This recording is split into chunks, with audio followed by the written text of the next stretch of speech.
how was it? How was the second task this week? It was very different from the first weeks, wasn't it? More or less.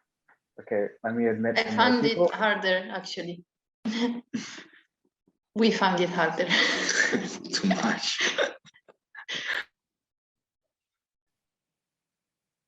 Okay, there's more people coming in. Hopefully there's more people this week than last week.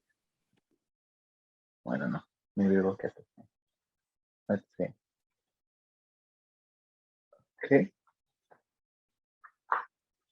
Okay, so today Eva will join us, but we will start opening some debates, and then she will join us a little bit later, and then we can like hopefully share with her whatever we been talking about and ask her questions that we potentially have after doing these first couple of big tasks. Mm-hmm. Okay. Okay, so as usual, I'm going to share the question that we have into our chat so everyone can see it. 1 second.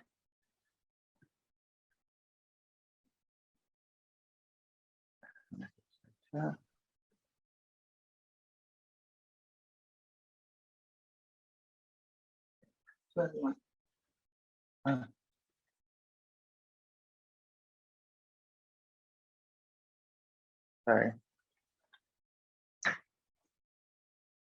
So mainly the first question, we're just going to have a question today in small rooms.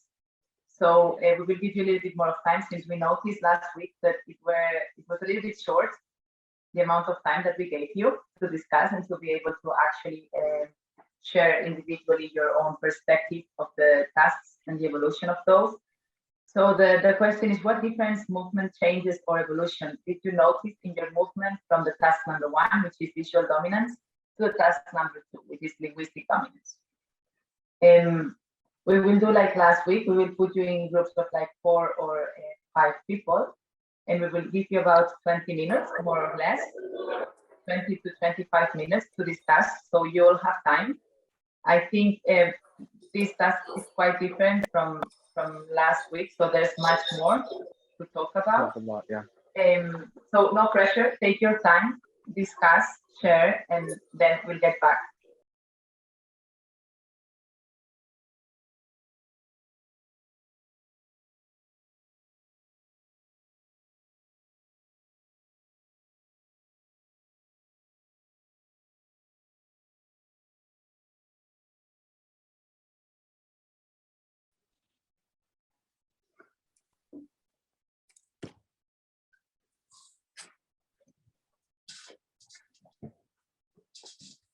And then yeah, I have the list of the groups.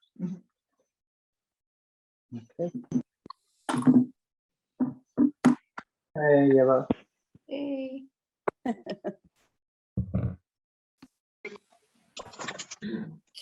Welcome back. Hello. Hello. Okay, I think everyone's coming back now. All right, should we? Oh, yeah, you guys. Should we say it? Yeah, of course. Yeah. So Emma's in the group now, the call, and hello, guys. I think. Hello, everyone. Hello. Hi, Eva. Hi, Eva. Hi, everyone. It's exciting to be here and to see the work of all of you. I know that I'm not able to be in every meeting and all the time, but I just want to let you know that I am following and watching each single video that you are sending. And the most important, that I'm going to be contacting you personally to talk about the following of the process, okay? How is your evolution from the first week to the very last one? So the thing that I want to tell you is that any question that you may have, any curiosity, anything that you want to tell, maybe it's not just a question, maybe it's a suggestion that you may have to ask. Don't be shy and don't hesitate to asking us whatever you want, okay? Okay, so should we go right into it? Let's start with group 1. Who was the group leader?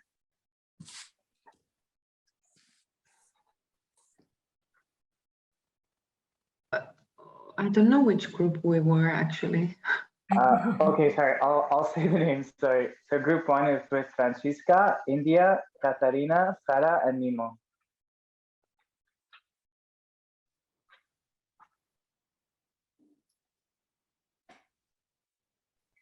Okay, I'll go. I took notes, but I thought India was the leader, so I don't Hello, mind. guys. Ciao, Eva. Hello, Ciao. Italy. How is Italy doing? Good. Good. Guys, but did you divide them by nationalities or just was because it happened? No. It was It's random, that- Eva. It was It was random, random. Eva. Okay. Because Katarina is also Italian, no, I guess? Yes. Ah. Yes. Sorry, no, I'm German. Okay. No, c'era un italiano. Chi era? Non lo so, no, nel nostro gruppo. no. C'era. Sì. Okay, so Vabbè. we are gonna talk about. Okay, talk. So we were talking about differences in the focus. So we were reflecting on the fact that even though the room was the same, we were focusing on different objects. So for, I don't know, in the first room, we were drawing, I don't know, a mirror and a window and a bed. And in the second task, only the bed remained in the description because it had like a connection with the story. So even the focus on the object was different. And we were talking about different layers in the perception. Like in the first task, we were more focused on how we perceived the space from the outside, kind of. And in the second one, we were more focused on the relation we had with the space. So an inner side of the task. And we found harder to separate the memory of the on the memory of the room from task 1 to task 2. So even in task 1, it was harder to separate the two. I don't know, like in the first task, we still had a small connection with the memory, with the feeling of it. And in the second task, we still wanted to be precise about the description of the movement, but it was harder to be focused on the story and still be precise and concrete. And we found also differences in the quality of movement. Like in the first task, we were more controlled and we took time to go from a place to the other. So and in the second task, we found that the movement was more dynamic and following the inertia. And that's it, I think. Mm-hmm. Yeah, and it was still kind of hard to find our own quality of movement in the second task. Yeah, in the two tasks. Mm-hmm. So Sorry, can I jump into the conversation? yeah. So if I'm right, you said that in the first task of the second week, was quite difficult to abandon the because I didn't understand the sensation, the emotional sensation when the visual dominance was the principal. So something like this, no? Okay. So the thing is that even you want to be just guiding the movement by the visual information that you get from the space, it is almost impossible to take out and remove the emotions that are linked to the space itself, because itself is shared with a story that is yours. Yeah, right? it has like a memory. Like it was hard to separate the memory from the object itself. Okay, so we can tell that the cognitive map, it's full of emotion, and you cannot, I mean, the difficulty is to separate that two pieces, okay? And in the second task, you said that was more difficult to be precise, concrete. Yeah. And you use the word concrete. Was more difficult to be precise than the first task. Why do you think this is happening? Like personally, I realized that I was kind of sommerso, like overwhelmed about emotional story, like the story. So I had an urgency to explore the story, and it was more instinctive in a way. So it was more like. And being, sorry for interrupt, but being instinctive, it's a conflict for being precise. Like or even maybe sometimes happens the contrary, that an instinct drives the movement much more direct, much more clear than any other thing. It was harder to fix it, like once I found it, to go back and observe it from outside and be like, okay, from this I'm gonna fix to represent it afterwards, like fixing the room. Okay, now I understand. So it was more about how your memory store is working, no? It's like you are less conscious about what you are doing at the moment. And that's why it's more difficult to return to the storage of the movement that you have been creating. Yes. Okay, great. So how do you think, as you have been talking in the room, it has been affecting the quality of the movement that you got? You said that the second task gave you a more dynamic movement, dynamic results. What it means?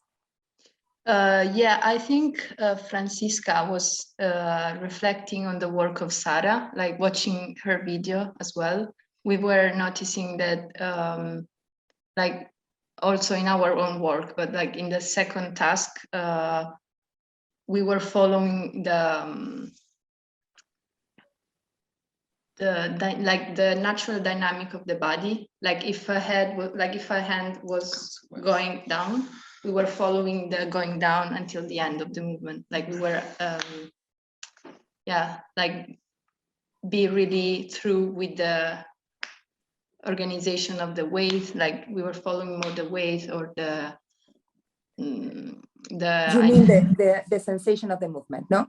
So the proprioception of the movement, the kinesthetic information of the movement was prevalent against the visual guidance, right? Yeah. Okay. So it was more from inside to outside than from outside to inside. Maybe? Yes. Yes.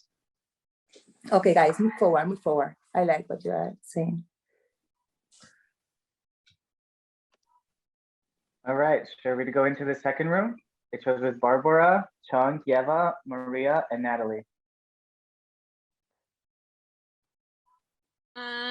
So it was kind of similar, something that we were saying.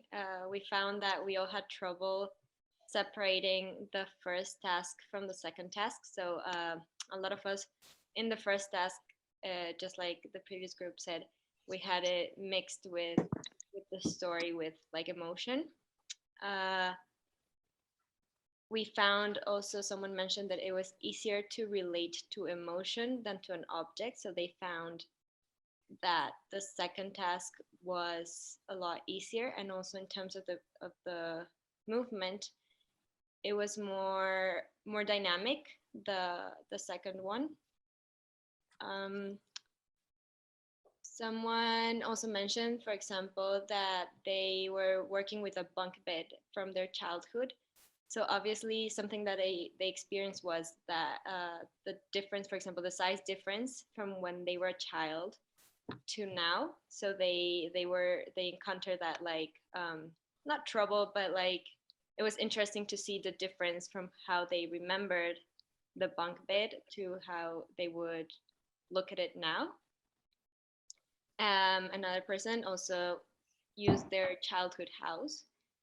So because they were there for so many years, I think she mentioned it was 14 years. What happened was that there was a lot of flashes of memory and like jumping around. So it was interesting to see what happened. Like, it was not actually like a linear story. It was a lot of like little flashes of memory of what happened during all of her childhood living in that house. And something that we, like, a question that we got was, how abstract do we go with movement? Someone mentioned that that the movement from last week and now, that they were taking a different path to describe it, an object. So instead of drawing it like in the space, they started shaping it with their own body. We had an example of a door. Like, instead of looking at the door from the outside, like you can walk through the door, the way the door moves, like it's different way to describe it. And a last comment that someone said that I found very interesting. They used those balloons that like look like people, that they have air inside, how they and they move around. How they felt visual dominance felt like more on the surface, like on the skin, on the last layer of the person, and then that like outer shell was filled with memories that they had. I think that's pretty much it. Great. Fantastic.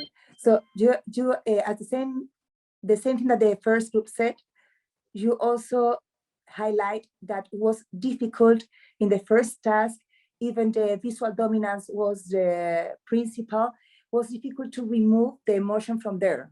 It's like the emotional unit is always in connection with the perceptual unit. Always, yeah. It doesn't matter if it's acoustic, visual, it doesn't matter what kind is it. But here, being the difference in between something that is perceptual and something that is narrative, that is linguistic, from the first task to the second, is interesting. This information it was difficult to really remove the emotion from here and be just over the spatial temporal information, spatial pictorial information. No? That is the thing that was asked at the beginning. Yes. Okay, that's really interesting because it gives us the idea of that emotional substract that is connected with the perceptual layer, the perceptual work. Thank you very much. Thank you. Great. Should we go? Barbara, do you want to say something? Yeah, I just had a question actually to Eva, or like a comment, because I was just thinking about like creating a new memories. Like, for example, I was the one who chose the bunk bed, and even like, for example, bunk bed or a beach or anything that is from our childhood or anywhere where we have our memories naturally made before. I think that to describe a place, like, for example, I did not create a new description of the place. I didn't create like a new memory of how the place looks like. Do you know what I mean? Like, I don't create the movement. I take something that I remember from the past, like how it looks like, even like, for example, measuring it from when you are like lying on the bed and trying to touch with the toes the top of the bunk bed. It comes from the memory from before, from how we measure the place by how we remember it. Do you know what I mean? Like, I cannot create a new memory or sure. A new way of introducing the place? Yeah, that's right. I mean, it's quite impossible to do it without going to the memory. You know what I mean? I mean, you couldn't do it if you don't remember. So necessarily, it's your memory, the one that is guiding your thoughts, and the thoughts are the one that are previous the movement. Mm-hmm. So it's impossible to do it in any other way than the one that you have done. Okay. Yeah. Thank you. Of course. Awesome. Okay, so now we're going to group 3 with Andrea, Ina, Jonathan, Stella, and Rosella. I can talk for them. Yeah. Okay. So Andrea, she felt quite obliged in the first task, doing something precise, specific, and linear. Instead, in the second task, she was more fluid, so with a movement not so geometrical, but more expressive, and she found it more easier.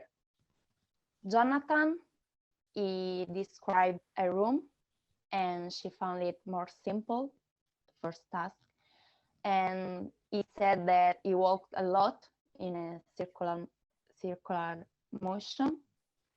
Instead, in second task, he focused on conversation he had in this room, and conversation he was doing in this room, and the emotions, the feelings came from this conversation.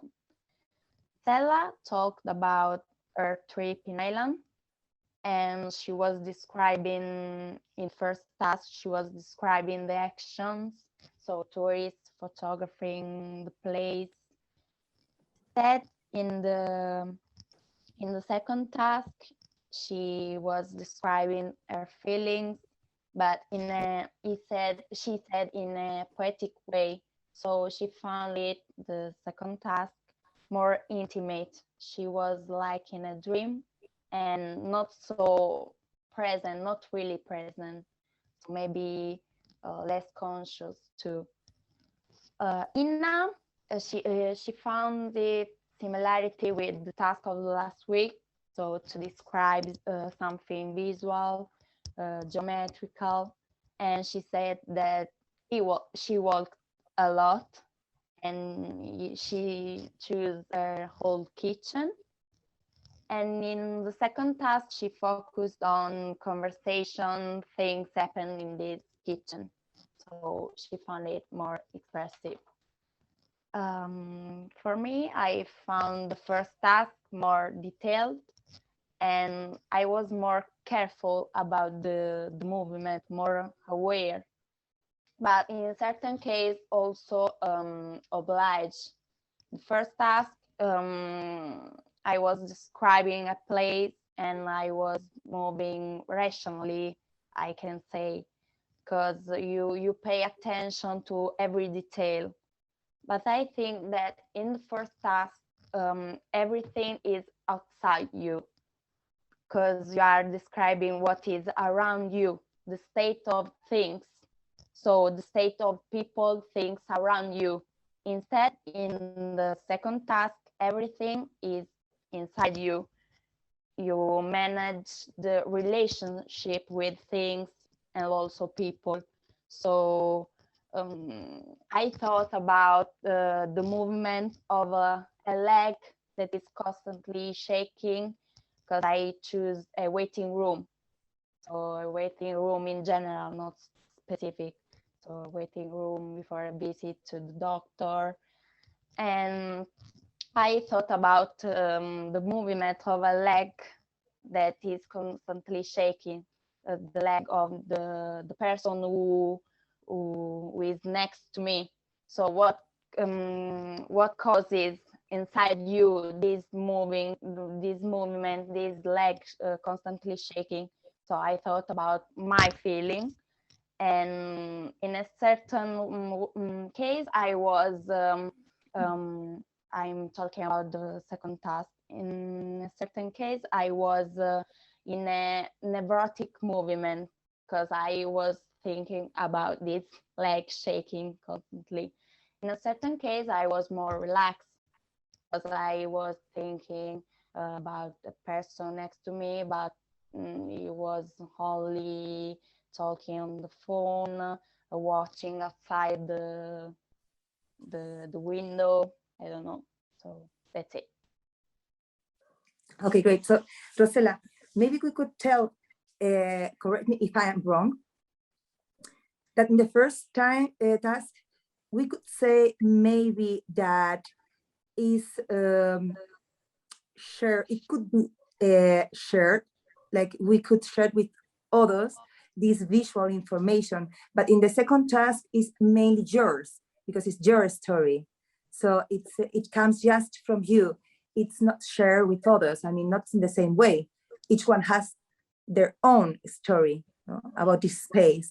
But in the first one, if two persons comes into the same space, we could tell that the shape of the table, for example, or the chair of the waiting room or whatever, is the same for everyone, almost the same. I mean, almost could be almost the same, but the story is obviously completely different from one to each other. Yeah. Even though it could be the same story, but it feels completely different because you are two different individuals, right? This is very, very interesting to build narratives when we are composing as choreographers. Okay, it's very, very important when we do, for example, a groupal work composition, or we are doing a soloist or duets. So this kind of differences in between the tasks that we could propose to a dancer is very interesting to drive a different kind of dramaturgy into the scene. So it's very interesting. Thank you very much. Thank you.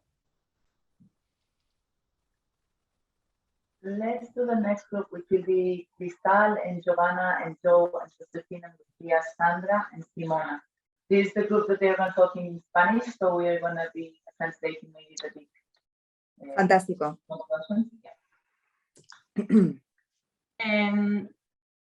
I don't know if it's better to talk in English or to talk in español. Hablo mucho mejor en español, por supuesto, porque es mi idioma natal, pero I can try to speak in English. No, habla en español. Yo creo que es mejor que hables en español y luego traducimos. So they are going to speak in Spanish and after we are going to translate the main ideas, okay? Bien.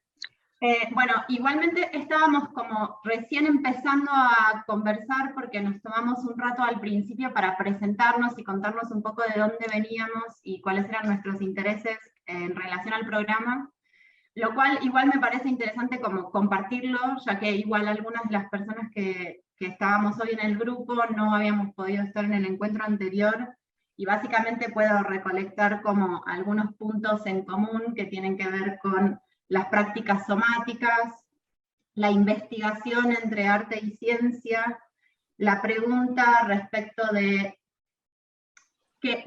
cómo nos movemos y qué se mueve al mover. Sandra traía la cuestión de la danza y la terapéutica, ¿no? Fantástico, me parece muy interesante. Y Lucía nos contó que trabaja en investigación con animales, hizo hincapié en algo que creo que va apareciendo a través de lo que se va nombrando en las presentaciones de los distintos grupos, hizo hincapié en la idea de aquellos pequeños gestos que significan, que portan un significante importante en la comunicación entre animales, y que nosotros muchas veces tenemos que aprender a volver a leer, ya sea para atender nuestra propia gestualidad, como para poder leer la gestualidad de los animales. Muy interesante. Y al respecto de este punto en concreto, ¿habéis profundizado o simplemente ella os ha comentado su experiencia? Lucía nos comentó por dónde estaba trabajando. Se relaciona con... no sé si freno para traducción o continúo. Okay, maybe you can translate a little bit. Okay, so they were telling that in the introduction, they were spending a lot of time just introducing themselves because they are, by chance, they're almost all of them, if I'm not wrong, interested in science and dance, in the somatics, and well, they are researchers. So they come with ideas that are very interesting. One of them, the thing that we were talking the last thing, is that Lucia, one of them, was talking about, she works with animals and communication, and the gestures that she said, lots of time as humans, we have to learn, because I guess it's because we forget through the life. I'm not sure what she wanted to tell exactly, but I mean, they were sharing this kind of information that I feel it's massively interesting, and maybe one day we can spend time not only talking about the task and the work of the week, but also maybe we can spend time one of our meetings to talk about each participant experience, because it is really enriching to share all of this, and I'm really curious, if I'm honest. So we can continue and move forward.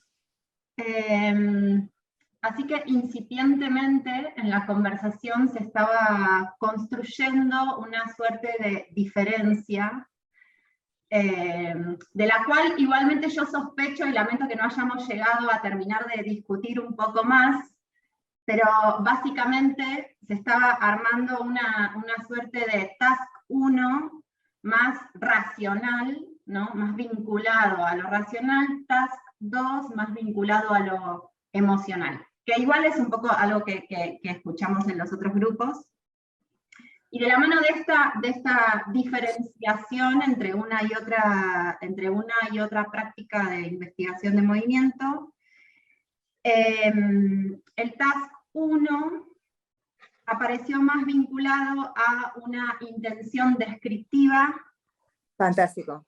Lo cual, lo descriptivo quedó un poco atado a la investigación de un movimiento más lineal, y pienso que lineal nos referimos literalmente a líneas rectas, ¿no? A rectilíneo. Sí, rectilíneo, sí. A rectilíneo, y lo mismo, digamos, se fueron armando estas contraposiciones, que igual, eso, lamento que no hayamos podido terminar o por lo menos ponerlas un poco en discusión, pero si lo lineal aparecía vinculado a lo racional, la curva aparecía vinculada a lo emocional. Si lo racional aparecía vinculado a la investigación mental, lo emocional aparecía vinculado a lo narrativo, a un imaginario más narrativo. Entonces aparecía una cualidad más lenta en el movimiento del lado de lo racional y una cualidad más fluida del movimiento del lado de lo emocional.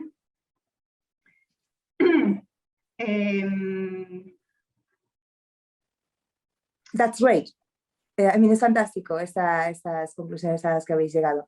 Voy a hacer un pequeño inciso en español. I'm sorry, guys. I'm gonna just do give a little information in Spanish afterwards. I will do it in English. And Alberto, if you can also follow me, okay? Existe una cuestión que es muy interesante en lo que ellas han propuesto. Efectivamente, el task 1 tiene la intención descriptiva que ellas han nombrado con estas palabras. En realidad yo lo llamaría comunicación intencional. Esto es muy interesante, porque efectivamente lo que sucede en el segundo task es lo que yo llamaría una comunicación inferencial. Eso significa que hay un proceso de la intención a la inferencia, que modula totalmente las características del movimiento que obtenemos. ¿Podrías traducir esto, Alberto, por favor? Bueno, más o menos. Okay, I will do it, okay? So the first task, this is massively interesting, okay, guys? So please, pay attention. First, because they han dado en el clavo, ¿cómo diríamos eso? They went back to the point with this little conversation that they had. They went into this like a point where they actually described perfectly what task 1 is different than task 2.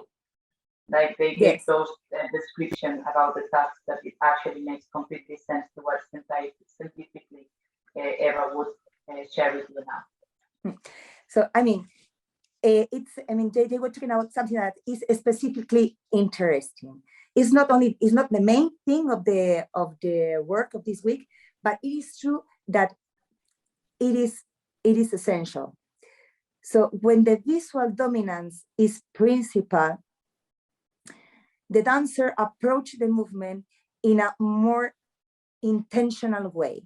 It means like the communication is intentional.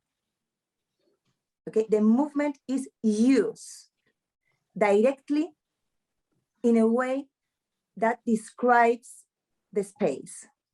The communication is intentional. There is the intention of communicate something specific. And that's why the movement becomes more linear or more geometrical. Could be, maybe. I'm not saying something that is absolutely like this. It is a reflection that I think it's very interesting. Against this, the second task comes with a communication that I call is inferential. It is not anymore intentional, but inferential. What this means is that we transmit the information to the audience or to others or outside ourselves in a way that it is not directly intentional. You know what I mean? You can read what the person is trying to tell, but not because their intention is directly. This one is through another way. You know what I mean? You know what I mean? Makes sense? It's inferential. Alberto is inferential. Yeah, no. Inferential, pero que tú lo infieres de is inferential. So from there, we get another kind of movement completely different. And my question here is, what are the thoughts before the movement? Because here we find, and I come to what Lucia was saying about animals, instinct, movement. It is. Here is the main difference of why we are humans and why we can create art. It is because our thinking in this difference in between the intentional communication driven by the instinct about something specific in the action against what we get in an inferential way through the thoughts, through the narrative, or through, it's an abstract process that gives us the chance to create, thing that the animals doesn't have. So that's a main difference in why we are humans, why our movement creation is different than the one that of the animals, and why the art has room in our species. I mean, human as a species, like it's not, we are not dogs, we are not cats, we are humans. And why we can create art comes into this little room that we are talking about right now. The capacity of thinking before the movement appears. This is a capacity of develop abstract processes. Okay? Okay, I don't want to go in deep about this thing because it's huge. But I wanted to highlight this thing that they were talking about because I feel it was really interesting, okay? Please, we can return to the debate. I don't want to take more time because I can talk for hours. Okay. ¿Puedo solo añadir una cosita? Hola, sí.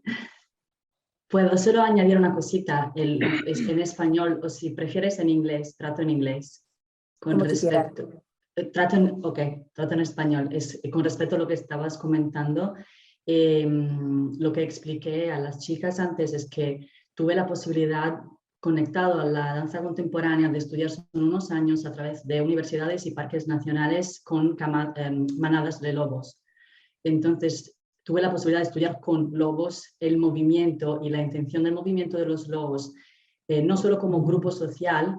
Entonces, la comparación entre el grupo social humano y el grupo social de los lobos, no solo como familia, sino también como grupo, con papeles, con manera específica de ser dentro de una manada, pero al mismo tiempo estudiar cómo el movimiento, como dices, justamente tú, es completamente intencional, o sea, no cualquier cosa que ellos hacen, hasta cómo se mueven en el espacio, cómo lo estudian, tiene una geometría, tiene un sentido súper específico, y hasta los más pequeños movimientos de una oreja que nosotros a veces no podemos o hemos perdido esa capacidad del detalle, de leer el detalle del movimiento, pero simplemente porque no somos presas, ya no lo somos o no cazamos, entonces hemos perdido unas cositas, pero en ellos cualquier movimiento específico tiene un sentido y no existe la posibilidad de moverse, pero porque estamos pensando o creando arte o creando movimiento. O sea, el movimiento está específicamente conectado a un pensamiento y no lo usan para transformarlo en arte, hasta jugando, que juegan hasta adultos y con los cachorros, pero siempre es un movimiento con un sentido. Lo que es súper importante por ellos es que la comunicación sea específicamente aclarada, que no haya nada... Sí, ahí todo tiene, digamos, un sentido biológico. Exactamente, sí. Solo esto, gracias. Fantástico, Lucía. Alberto, ¿podrías hacer, no sé si podrías hacer una pequeña traducción o es too much? Bueno, es un poco largo, pero muy interesante, Lucia. It's very interesting what Lucia mentioned, because she said she did studies on how a pack of wolves move and how each movement is it comes from an instinctual part of their bodies that, how do I say this? Yeah, that every movement has a significant biological, meaning, no? biologically, Yeah. that they use a movement for something. Yeah. All the movement is used for something. It's precise, and it has to be precise because if not, maybe they die. I mean, the communication in the group has to be extremely concrete.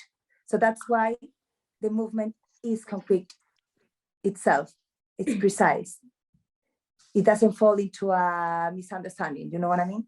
It is just based into a biological reason, and that's why the movement emerged, or the action emerged in general. Yeah. Okay, fantástico, chicos. Thank you very much. Maybe we have to move forward because the time is chasing us. Okay, Guys, so I just want to tell you that maybe I have to jump out the meeting, I don't know, in 2 minutes, okay?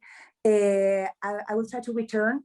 If not, anyhow, I'm gonna be watching the full session in an hour, okay? Because I'm with 2 things at the same time.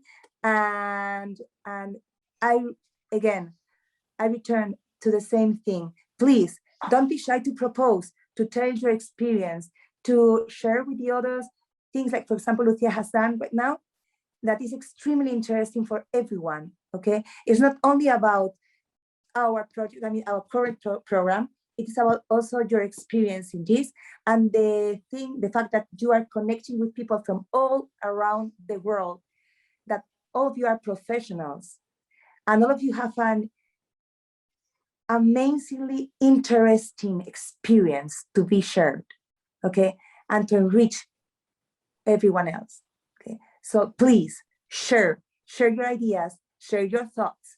This is something that is gonna make us grow and move forward, okay? So thank you very much, please. We continue, and I will be out, I don't know, in 2 minutes, maybe I will have to be out, okay, of the conversation, but please go and continue with this because it's incredibly interesting. Thank you very much to everyone. All right, thank you very much, Eva, for joining in today. We'll continue the debate on this week's tasks, and now we're gonna go into group 4, which was with Chara, Delia, Jess, sorry if I pronounce these names wrong, Eleftheria, and Unasi.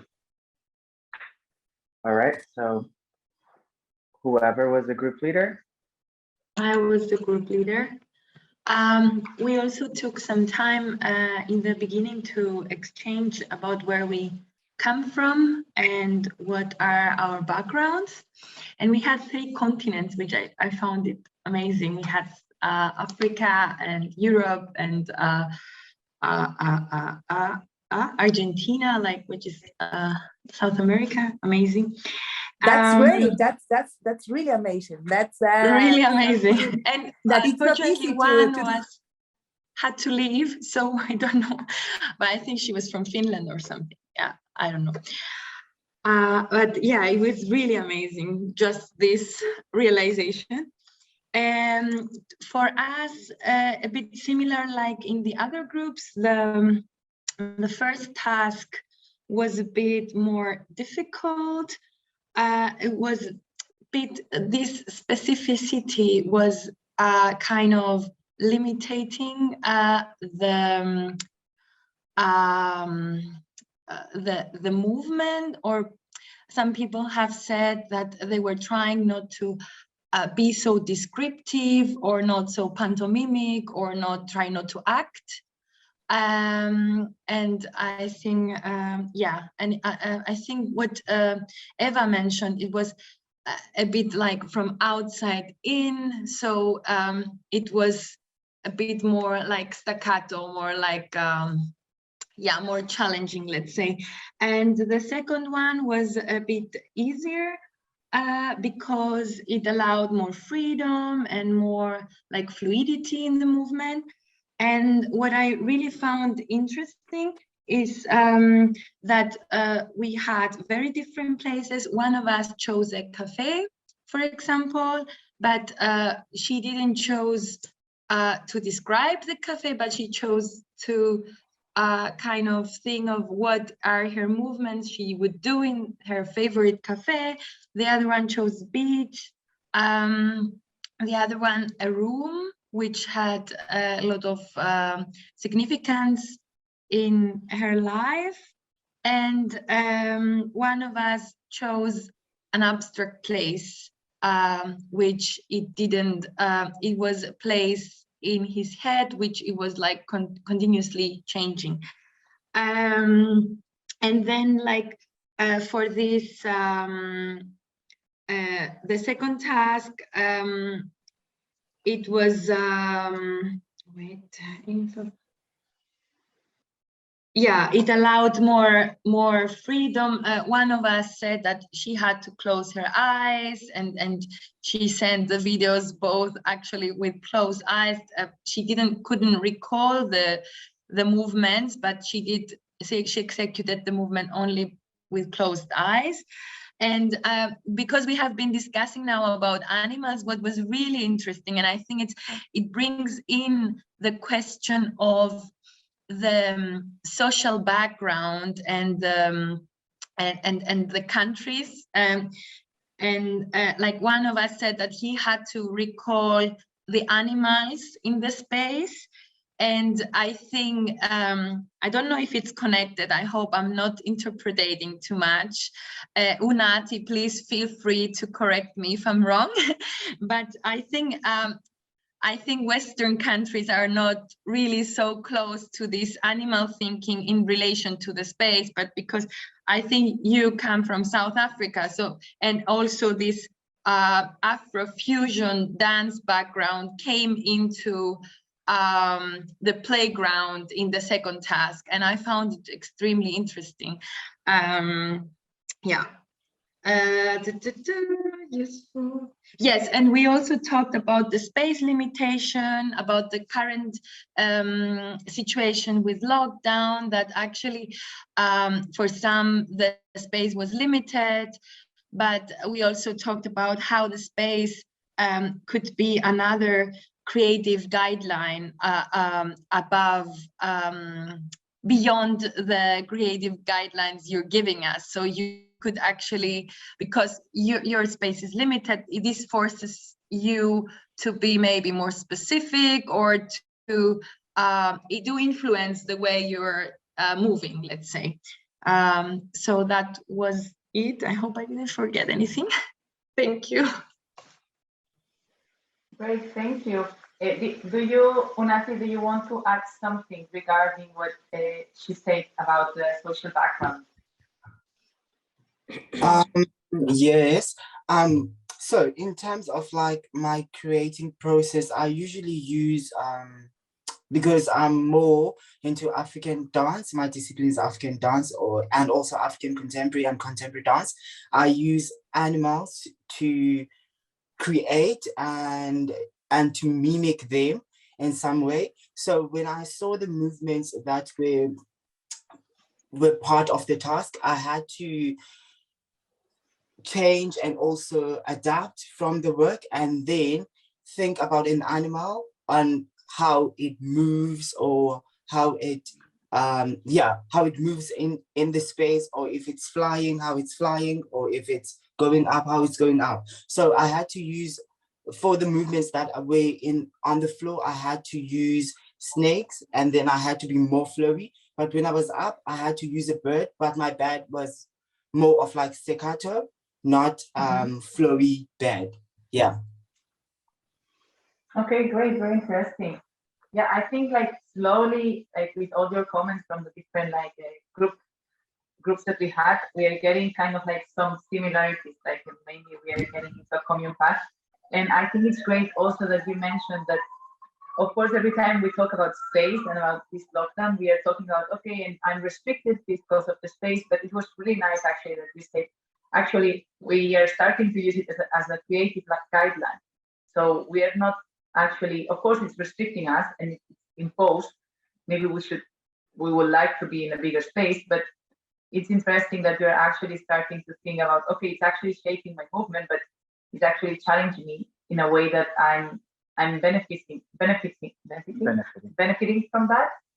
So that's really interesting, I think, too. And it's really good that Lucia brought the thing about how the wolves were having all those movements and very like detailed movements that now as humans, because we're more and more disconnected from this instinctive and path, it's really interesting to see that we are at least aware that we are disconnecting from that. So it's nice that it came back with your chat. Okay, do you want to add anything else? Okay, let's keep on going. Let's keep going. And if anyone wants to share something or ask a question, everything is open, okay? We're gonna go to group number 5, which is Ankita, Lara, Simona, and Tushar. Yes, I was, I took notes, and it's super interesting what everyone shared, and I think there's really a lot of common sharing. If I look at what was like, we were very similar in terms of that the first task was more coming from outside and more concrete, and then the second one more flowy, coming more from inside. What was very interesting, I felt that we talked about is that because coming from like outside, it gave like, and relating to the space also created new movement. Like, for example, I was in a car, and then I would really start to discover new movements. Whereas the more inside one was more like improvisation. And then we talked about that then you tend to go back to similar movements that you already know. And also in terms of evolution, more repetition. Because very often if you go to a feeling or an emotion, then it can get to very similar movements that our body already knows and connects to these happy moments. I found that very interesting, where we also talked that the first one was then more choreographed and the second one more improvised. another thing that we talked about was that because the first task was first and then the second one, that also the first one was also arriving in space, and the second one that already, someone said that we were already there with our mind in the space. So there was also this thing that that it made a difference that there was the first task and then the second task, and not second task and then first task.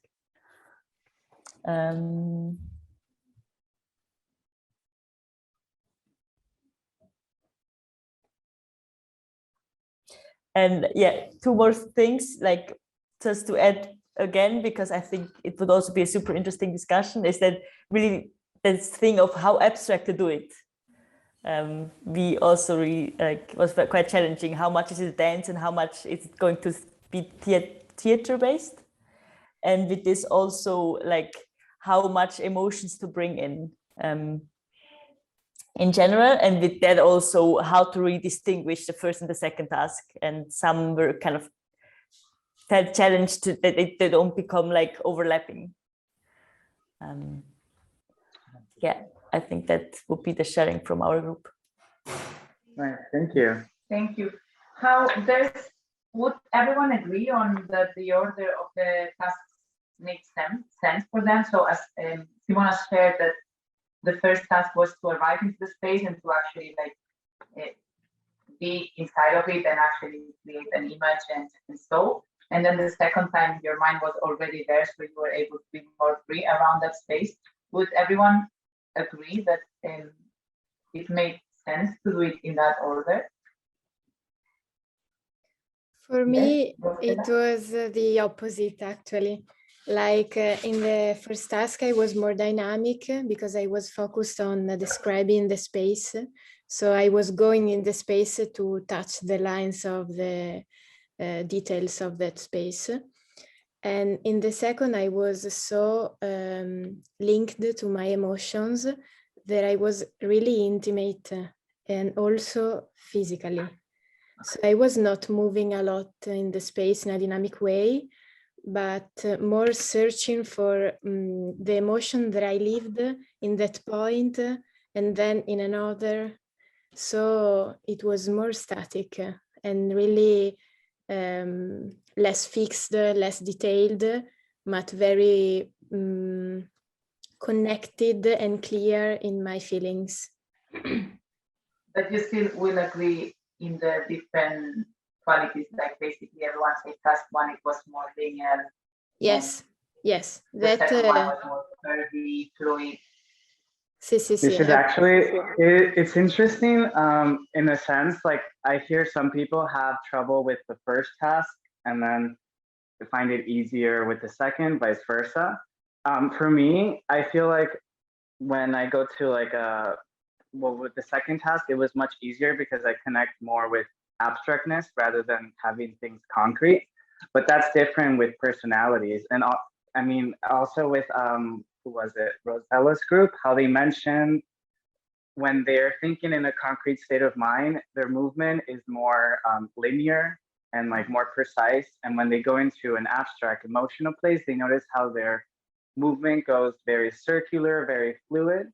And I don't know, I find that very interesting because also we live, I don't know if you've heard of male and female energies, where a male energy is more, which we have them both, but some show up more in our lives, whether it's like more concrete, we're always on time, we're always, I don't know, we're good with numbers or things like that. And female energy where we're more fluid, we're more creative, or it's just like, we all have different balances. So sometimes I feel like, well, not sometimes, but right now I feel like this sort of task sort of makes us see what we're better at, whether it is, I don't know, imagining things more concrete, which I don't know if I make myself clear. I don't know what I'm saying now, but yeah, something to touch on that.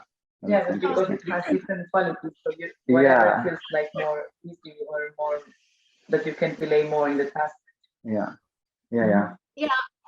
I mean, for me, it was very interesting that in this second task specifically, I found the benefits of first imagine the place, trying to pull back emotions. So I can really had me being there first, how the rocks looks. I was in a terrace in the high of the Rocky Mountains in Canada. So that can be a very overwhelming feeling, see all this nature. So for me, start from the basics. Okay, I'm here, this is round, this is hard, it's rock, this is metal, this is going up or down, this is stairs or is so from there is make it very easy for me to go then to the emotions. Okay, I'm standing here now, I'm looking. I also like, okay, it's easy to, in environments like that, to go to the mountains. But doing this first task makes easier to relate with that, but being still here and being feeling here. Physically, I'm in this terrace, but I'm feeling this relating with everything else that is also in the space. So for me, it was very helpful to have these two tasks as they were. Let's make it easy. Okay. Nice. Nice. Let's go with the last group, and then we can have a bigger chat, everyone. So room 6 with the Gabi, Greta, Maria, Valerie, and Vanessa. Can I add something before? Yes. Yeah, of course. Regarding the second task, also it for me it was interesting that more details came to the movement.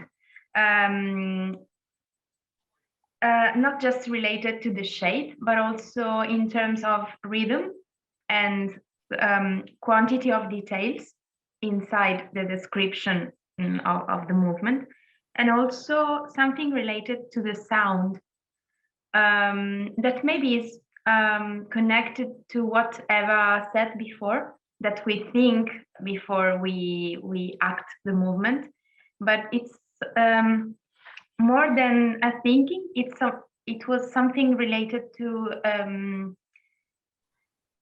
just to the sound of that space. In my situation, it was a childhood space, as many of my colleagues told. So maybe there were these sounds that were moving the body in that memories. I don't know if this makes sense. So yeah, there was a different approach, not just in the movement, but also in the state of imagining the shapes, and also the passage between between a movement and another. And as Crystal said before, also for me it was important to have first task 1 and then task 2. There was a very logical sequence to me.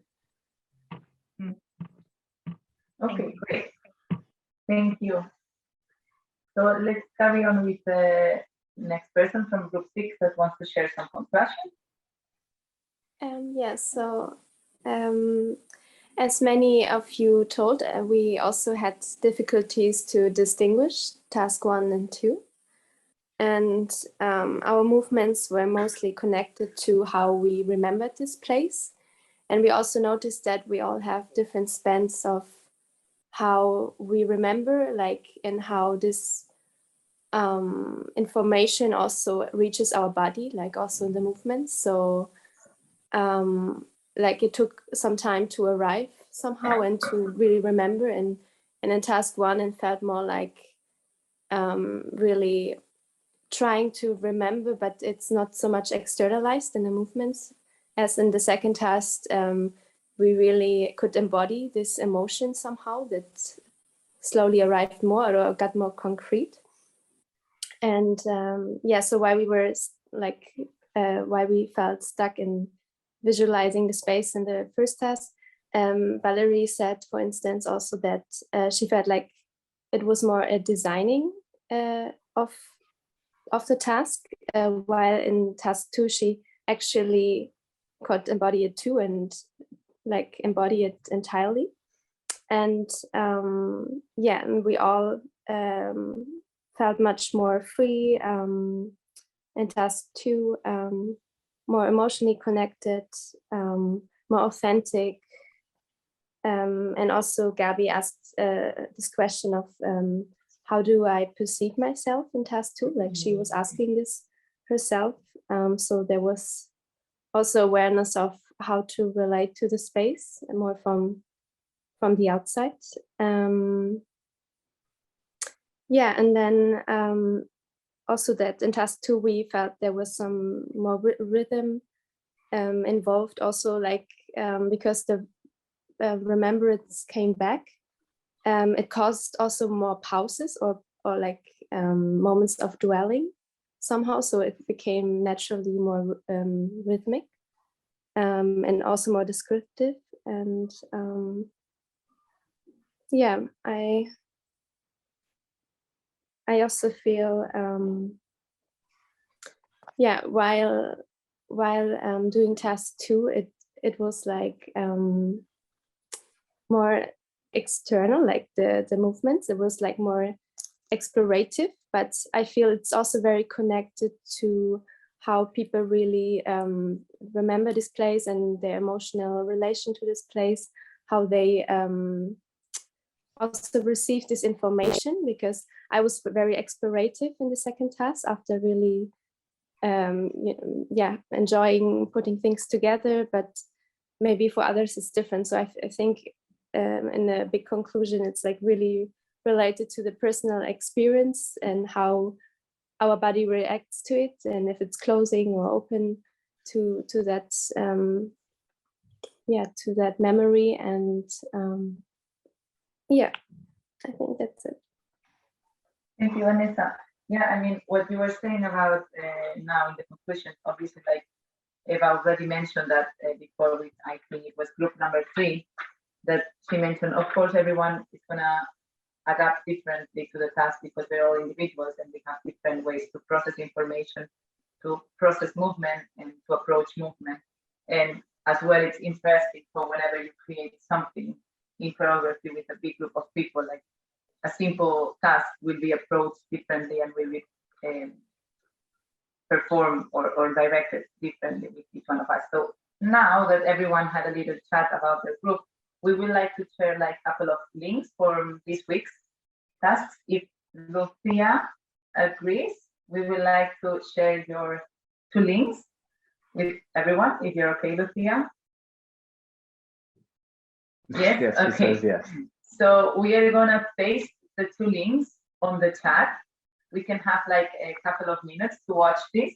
And then in 2 minutes, we will share another link from Jonathan, if Jonathan is okay to share it. Yes, it's okay. So let's do something. I'm gonna paste Lucia's and Jonathan's, and then you can have a look, and we'll be back to discuss and open one last debate, okay? Let's take a couple of minutes to watch it. Hello, everyone. Did you manage to watch the videos? Did you finish? Can okay. I just? Yes, of course, Jonathan. Yeah, so sorry. When I uploaded last night, I must have been really tired because I just saw in the video that I just stopped in the middle and re-recorded. I know it's not a big thing, but I must have uploaded the movement is still the same, but I uploaded the wrong video, I guess. No worries. We have also, I just put the one from the back, but we also sent the front version.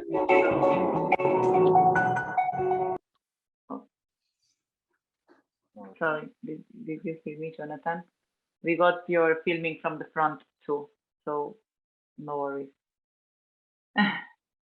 Okay, so after watching those, we would like to open the debate for you to share any thoughts that you have after watching these, referring in the different thoughts we shared.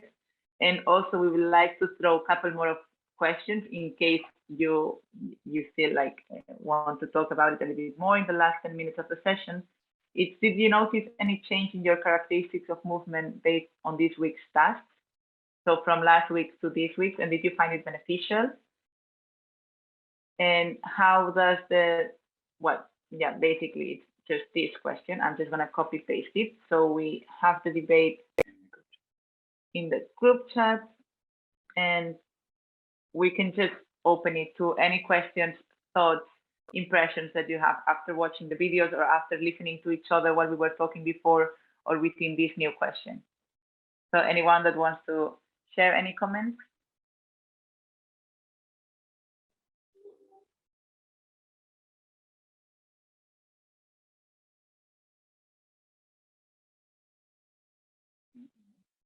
I think so.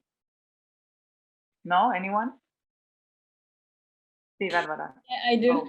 I just before watching the videos, right, I was thinking like about the memory and how it affects the way we can describe the place, let's say.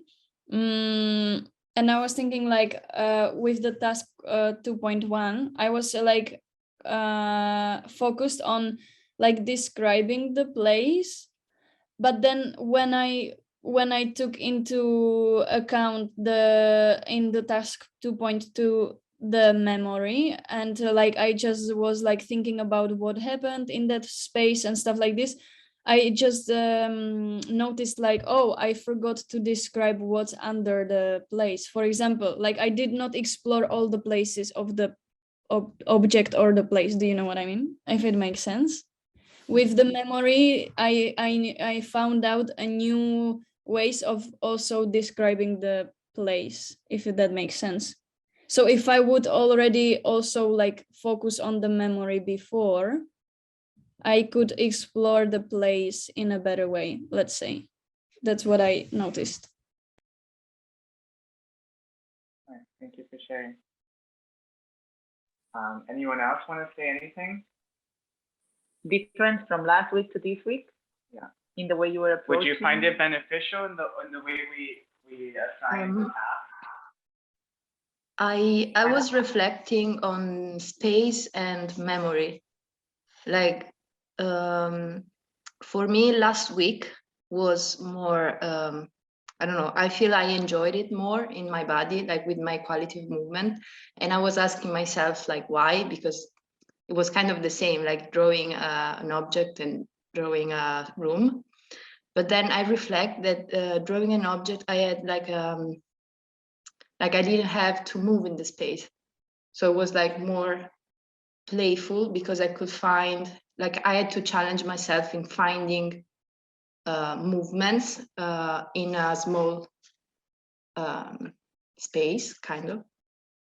So that the space made a huge difference in my, like finding the fluidity or like the, yeah, something more grounded or like in my quality.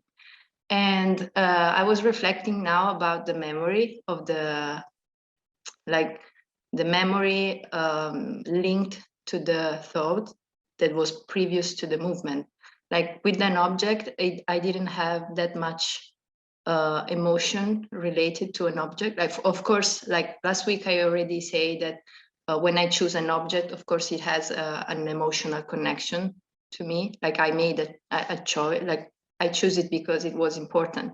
But I didn't have a memory related to the object. Like it was just an object, and I was like play with my body to find new ways of describing. But like this week it was harder because even in describing the room, I already had memory of each object or like the relationship I had with the room and the objects in the room. So it was like, and that thing changed my, yeah, my exploration, my quality of movement. Yeah. Okay, thank you, Sarah. Any other? Yeah, of course. I think I can relate to Sarah. Like, I feel if we imagine a place, there are so many different. I mean, we also remember a place with different sensation, if it's smell or just the things that we see. And often a place involves like more things inside. So it's kind of an overwhelming experience. And I think that's why I feel this week's task was maybe like more difficult or yeah, to describe and also to be clear with it. But I felt through the narrative we could come back a little bit better and describe it maybe and share it also more, maybe this this memory. And my observation right now from also watching Jonathan's videos was also like in the first video I felt he was also trying to find it or to connect with his emotional relation to the place, while in the second I felt he was much more clear, and also different qualities appeared, and I was kind of able to be part of this experience, I felt, or this place more. And I also had the observation that yeah, maybe the memory that we have from something is so fractal that like the things that we remember, they're just bits of pieces, and maybe often they're not so clear, also intention wise. But like when we try to tell the story, we kind of create a new memory out of it. Do you understand what I mean? Like we take this old memory or the sensation of a memory and create like a new memory that we share. And maybe that's the only part we can really or be honest about this memory. I feel like just to make something new out of it, because we have a so subjective relation to this memory or just a sensation, or it's kind of abstract. So we create something new that is maybe a bit more clear and direct. Yeah. Thank you for sharing. Would anyone else want to add anything before we finish today's meeting? I also want to connect it with Vanessa and Sarah, because for me, the first task, first was more a physical pleasure, managing my body to describe the object, and sometimes emotional, not all the time. And in this week, I found a mind pleasure that was present all the time. And I discovered also more shapes than with the object I didn't discover it. Like after doing it, I realize it, but in the meantime, no. And like, for example, temperature, color, concept, physical concept or material with the place was there, already there. And I also move through it. And with the object, no, I really have to focus more in a relation, in a rational way. So yeah, it was super good for me, because felt this pleasure was amazing for my body also. So yeah. Perfect. Thank you, Stella. Very nice for sharing. So I think we will finish the meeting for today. The next module is in the campus, and you will have the next task to do too.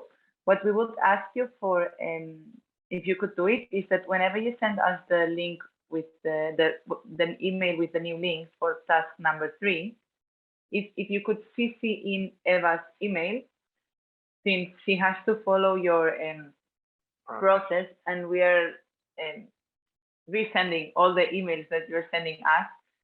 So it's a little bit crazy for her to organize. So if this week you could maybe send us the email with the third version, with the third task, but if you could put like task 1, the 2 links, task 2, the 2 links, task 3, the 2 links, and then CC her in. I'm sending right now her email on the group chat. And if someone forgets, no worries, we can just check that it's Eva is CC'd in, and if she's not, we will resend it. But I think it will be really helpful for her to follow your process accurately, to have the 3 tasks in an email that she's copied in. Yeah, and another thing, I hope everyone was able to join our Facebook group. And if everyone is comfortable with, feel free to share your work with everyone else, just so we can sort of see what everyone is going through and sharing our experience through this program. What else? If you have any other questions or comments, like later today, you think of something that we didn't talk about today that you wanted to say, feel free to write it in the Facebook group. And that way we continue this debate, okay? Okay, thank you so much, everyone. Yeah, thank you. Thank you. Bye. Thank you. Bye. Thank you. Thank you, guys. Ciao. Ciao, ciao. Ciao. Thank you. Bye bye.